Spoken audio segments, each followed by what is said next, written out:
to Compinfo, the computer show that talks about technology, the computer show that brings technology to the forefront.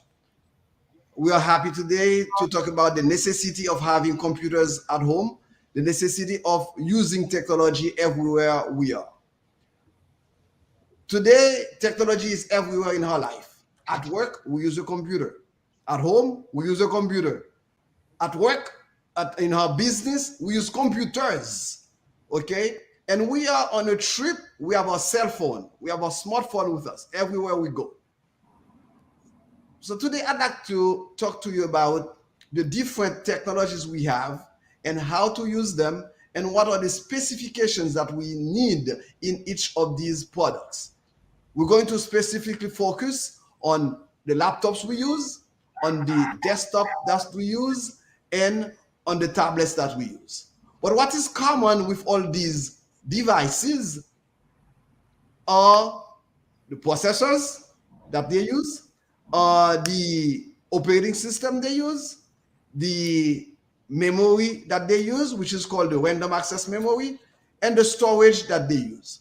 Every year and every product that comes out, we have new type of technology coming out.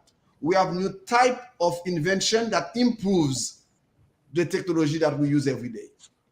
Let's say, for example, that we use computers in our life every day. So we know there are two types of computers that we use. We use the desktop computer and we use the laptop computers. Those are the most common. A desktop computer, you will find it in an office. You will find it in an office.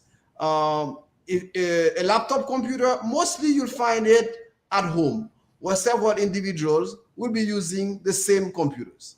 So let's say, for example, we go on the Dell website.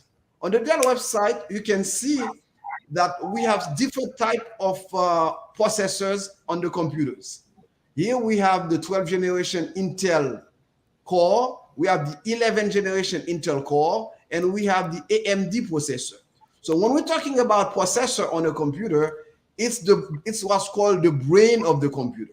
So here, the 12th generation computer, we have an i9 processor, we have an i7 processor, an i7 processor, and other i7 processor. Remember, in Intel, we have different generations and we have different type of processors. So we have the i3 processor, the i5 processor, the i7 processor, and the i9 processor.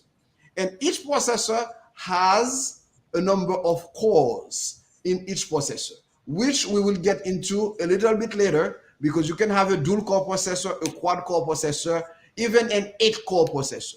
And when you have the more processor core you have, it's more powerful that the computer is, and it's more expensive it is. The next element that we have on a computer is the memory on the computer. Here we have a 32 gig memory. Here we have 64 gig memory. And the memory, which is also known as a random access memory on the computer, that's what makes your computer run faster. So the more memory you have, the more performance you have on the computer. If we look at an HP computer, HP computers and Dell computers are no different. We can have an HP computer, and on the HP computer, the processor that you have, obviously, that's what will make the difference. So an HP computer can have the same type of processors. You can have an Intel processor, you can have an AMD processor. And remember, the brand name does not make the processor. The processor is designed by Intel, is designed by AMD. Those are the two major companies that provide processors out there. So if you're looking at a business computer like this all-in-one, you can decide on which computer you want to have. So the computer you want to have will have to be something that's powerful. And powerful means, is it an i9 processor? Is it an i7 processor? So here we have computers like the HP Elite 850. That's a very good computer. It has an i7 processor. and you have 16 gig memory. And the next thing that's important on the computer is the storage. The storage, in the old days, you used to have like disk type of storage where you have rotation per minute, but now we don't have much of hard drives. We have SSDs. SSDs are much faster. They are digital. They are called solid state drive. That's what an SSD is. And now the technology in SSD has grown big time, where you can have a 1 terabyte SSD. When we just started with SSD processors, we didn't have any terabyte SSD hard drive for storage. We had 256, we have 128. That's what we have. Now we have 1 terabyte SSD. And SSD is mostly used in smartphones, in tablets, because they are very small and you can take advantage of the SSD capacity. One website you need to go to, if you go to the website techwayless.com. On that website, you'll find other processors and you find other laptops that are similar to what you have on Dell and on HP website. There, the computers are customized to what you need in that computer, on what you want to use the computer for. If you're using the computer in a business, obviously you want an accounting software. You want office productivity software. You want internet security software. So when you buy this computer here, you can have a package where the computer comes along with the software that you need to do your business.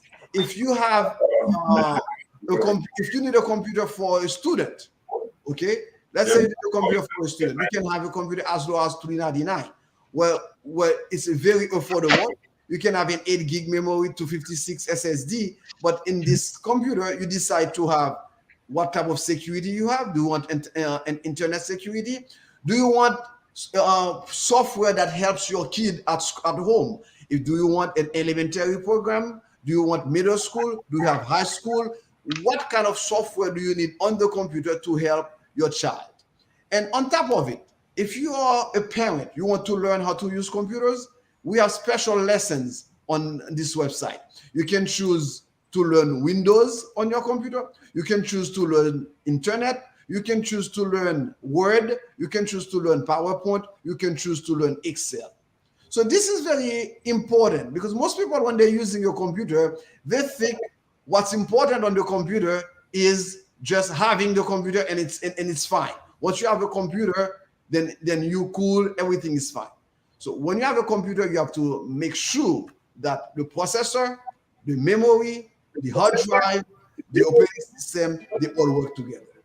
So we know this is a very difficult topic to cover. This is a very deep subject where we have to get into each specific devices and each specific configuration.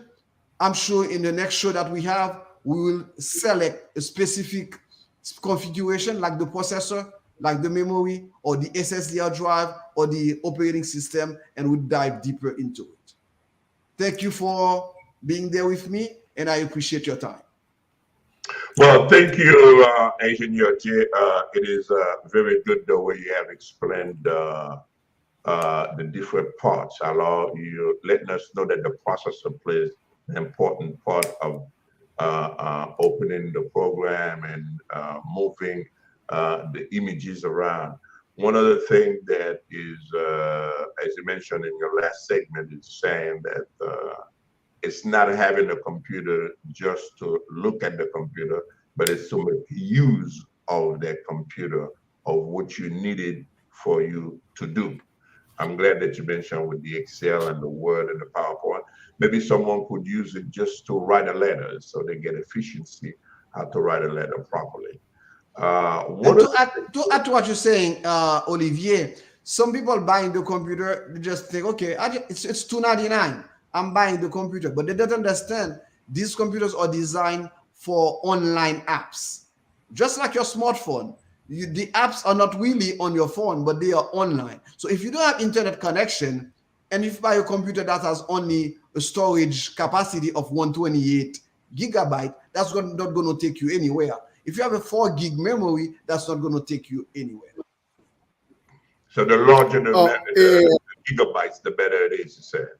The better it is if you have larger memory size. So it's better to have a computer that has 8 gig or more. And nowadays, I advise 12 gig or more nowadays. And the storage, you should have a 512 SSD drive on that computer.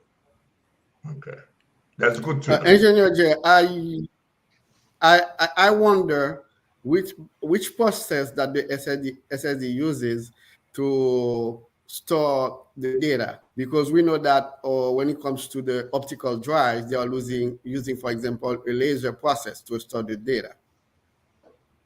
For the SSD, we use this digital. It's like electronics. It's digital. The same way the flash drive that you have in your pocket stores data, that's all electronics.